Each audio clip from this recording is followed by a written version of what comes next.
Hi everyone, welcome to my 2017 M2. This car has been my daily driver for the past 6 months.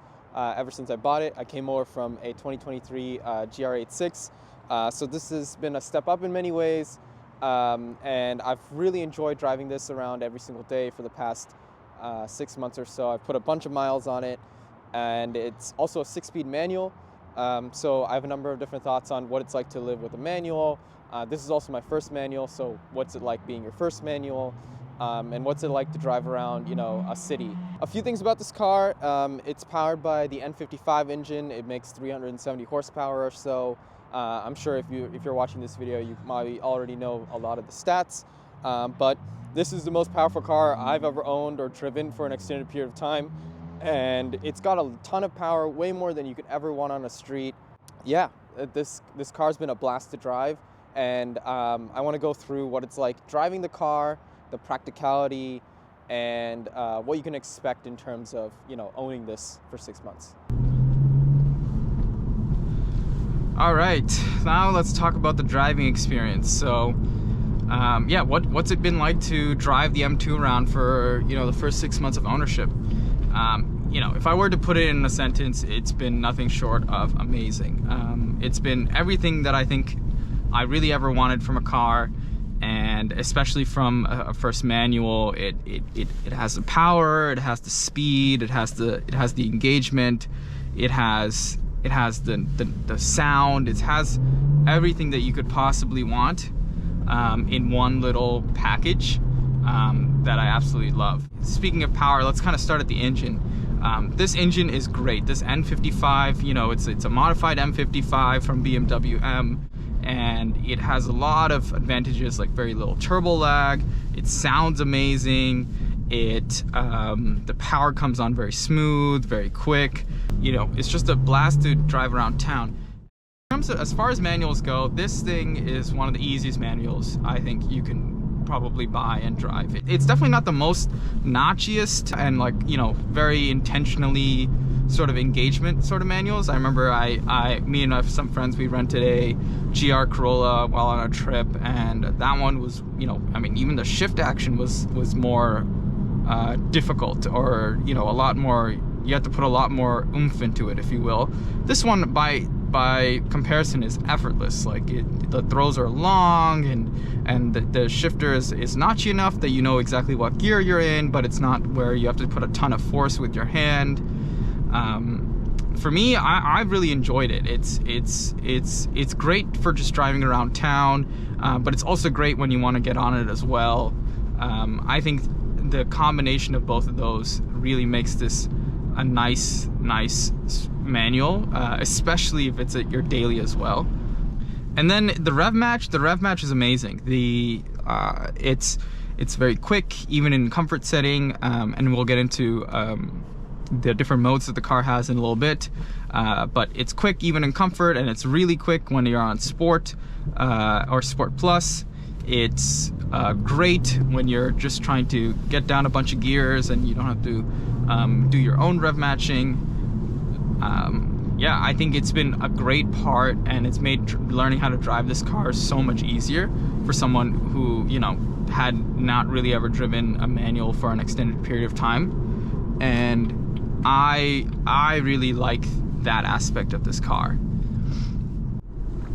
So that's the engine and the transmission out of the way. Let's talk about a bit more about when it comes to driving experience, like steering, the throttle, the brakes, the clutch. I think the clutch is great. I know it's a light clutch compared to other manuals. For example, that GR Corolla had a much heavier clutch. I like it. It's easy to kind of modulate for me. It's easy to go around town, and it's great when I have, at least at this point, figured out where the bite point is, and I'm gotten better at kind of doing that. So to me, it seems easy. I could definitely see how you would need some sort of an adjustment period if it came from something like the GR Corolla. However, I think you could say that for every single manual, right? So I really enjoy it. Next, let's talk about the different modes in the car. So we have Comfort, Sport, Sport Plus. Comfort is kind of the default mode for the car. When you start the car, that's where it starts. It's the throttle response is at its lowest setting, the steering is at its lightest setting, and it's just the mode that you want to use when you're driving around town. And if you're not really feel like you want to be on it. I know there's people out there who always drive on Sport Plus, for example, but I don't really mind driving on Comfort if I'm just driving around town. The rev match is also at its slowest setting. It still rev matches plenty quick, but it's not assuming that you're like really on it when you're trying to get a rev match. So yeah. And then Sport takes this all up a notch. The steering gets heavier, the throttle gets a lot more linear and a lot quicker, or response at least. And then the rev match is also faster. And then Sport Plus keeps the settings from Sport, but it turns down the stability control that the car has, which makes it such that you can let the back end loose a lot easier.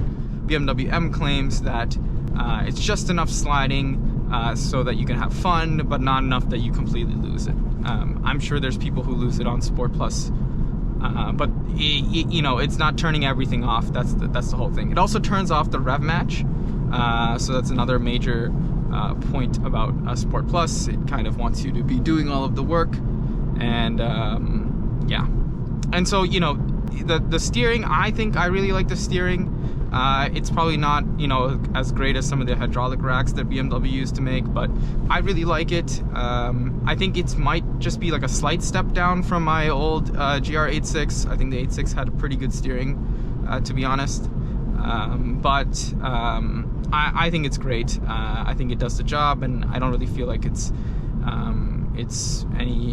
I feel like there's enough sort of feel of the road there. Finally, let's talk about the sound, right? That's a major part of any experience. I really like the sound. I think the exhaust sounds amazing. This car has the M Performance exhaust, and so it sounds even better than usual. The exhaust also has a couple of modes, with all the valves closed in Comfort. And then when you put into Sport, it opens up a couple of the valves. It starts giving you some burgles, some pops, and so forth. And then because I have the M Performance exhaust, I also have this remote, which lets me open even more valves and get even more noise from the exhaust system. So when you have it in Sport plus the M Performance exhaust open, it's a riot, to say it nicely.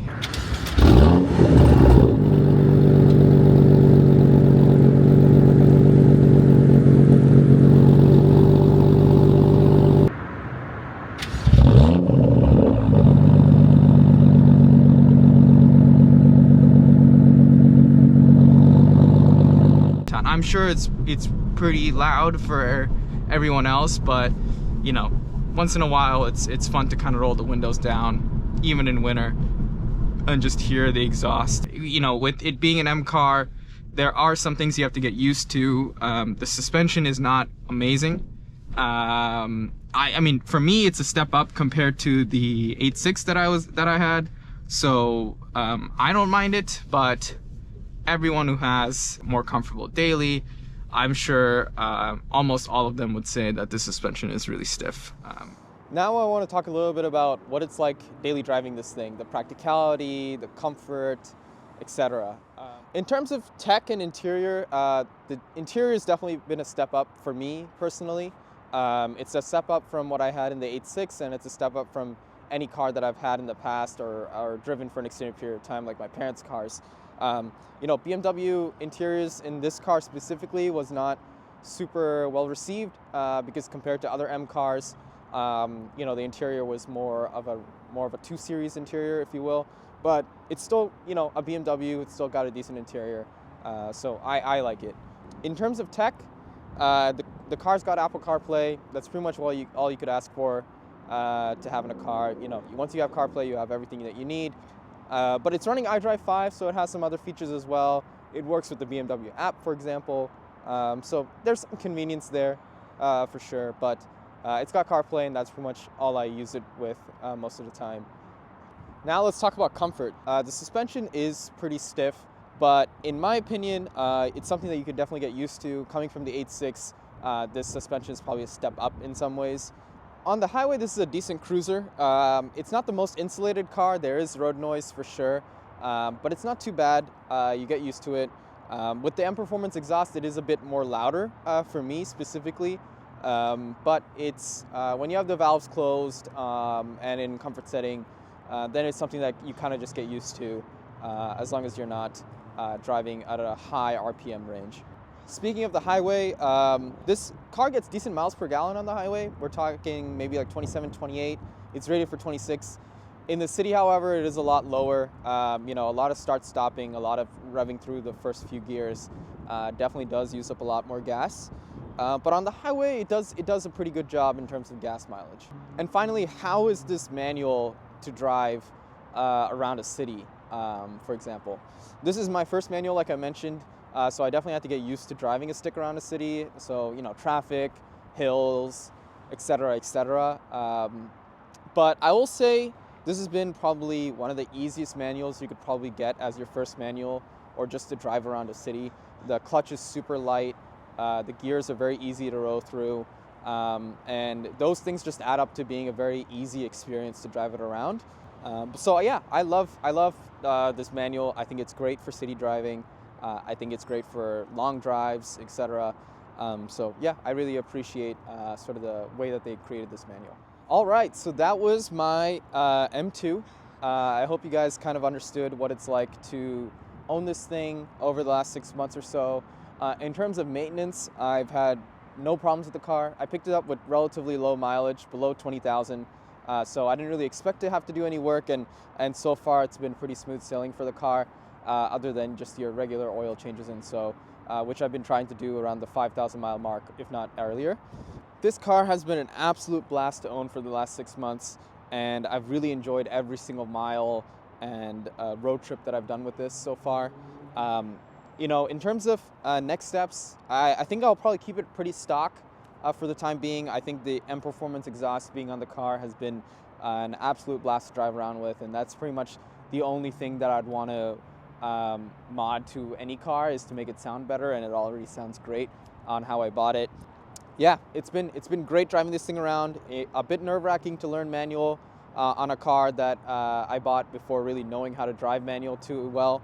But this car, like I mentioned, the manual is easy to drive, and it's very rewarding as well. So yeah, please let me know if you have any questions down in the comments. Thank you.